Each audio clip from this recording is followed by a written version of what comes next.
If we don't have free speech, then we just don't have a free country. It's as simple as that. If this most fundamental right is allowed to perish, then the rest of our rights and liberties will topple, just like dominoes, one by one. They'll go down. That's why today I'm announcing my plan to shatter the left-wing censorship regime and to reclaim the right to free speech for all Americans. And reclaim is a very important word in this case because they've taken it away. In recent weeks, bombshell reports have confirmed that a sinister group of deep state bureaucrats, Silicon Valley tyrants, left-wing activists, and depraved corporate news media have been conspiring to manipulate and silence the American people. They have collaborated to suppress vital information on everything from elections to public health. The censorship cartel must be dismantled and destroyed, and it must happen immediately. And here's my plan. First, within hours of my inauguration, I will sign an executive order banning any federal department or agency from colluding with any organization, business, or person to censor, limit, categorize, or impede the lawful speech of American citizens. I will then ban federal money from being used to label domestic speech as mis- or disinformation. And I will begin the process of identifying and firing every federal bureaucrat who has engaged in domestic censorship, directly or indirectly, whether they are the Department of Homeland Security, the Department of Health, Human Services, the FBI, the DOJ, no matter who they are. Second, I will order the Department of Justice to investigate all parties involved in the new online censorship regime, which is absolutely destructive and terrible, and to aggressively prosecute any and all crimes identified. These include possible violations of federal civil rights law, campaign finance laws, federal election law, securities law, and antitrust laws, the Hatch Act, and a host of other potential criminal, civil, regulatory, and constitutional offenses. To assist in these efforts, I am urging House Republicans to immediately send preservation letters, and we have to do this right now, to the Biden administration, the Biden campaign, and every Silicon Valley tech giant, ordering them not to destroy evidence of censorship. Third, upon my inauguration as president, I will ask Congress to send a bill to my desk revising Section 230 to get big online platforms out of censorship business. From now on, digital platforms should only qualify for immunity protection under Section 230 if they meet high standards of neutrality, transparency, fairness, and non-discrimination.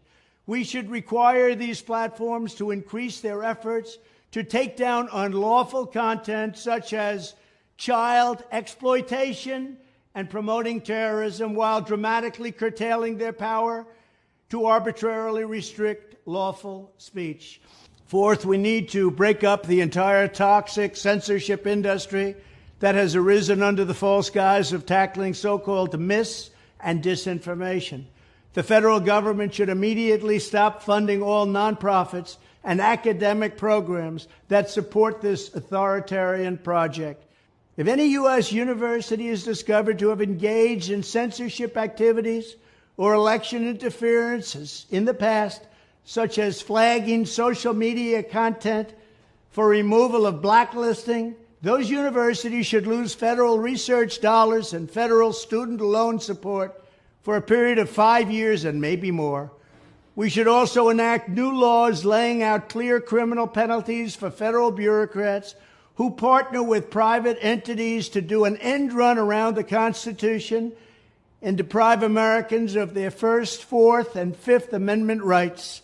In other words, deprive them of their vote. And once you lose those elections, and once you lose your borders like we have, you no longer have a country. Furthermore, to confront the problems of major platforms being infiltrated by legions of former deep staters and intelligence officials, there should be a 7-year cooling-off period before any employee of the FBI, CIA, NSA, DNI, DHS, or DOD is allowed to take a job at a company possessing vast quantities of U.S. user data. Fifth, the time has finally come for Congress to pass a digital Bill of Rights. This should include a right to digital due process. In other words, government officials should need a court order to take down online content, not send information requests such as the FBI was sending to Twitter. Furthermore, when users of big online platforms have their content or accounts removed, throttled, shadow banned, or otherwise restricted, no matter what name they use, they should have the right to be informed that it's happening, the right to a specific explanation of the reason why, and the right to a timely appeal.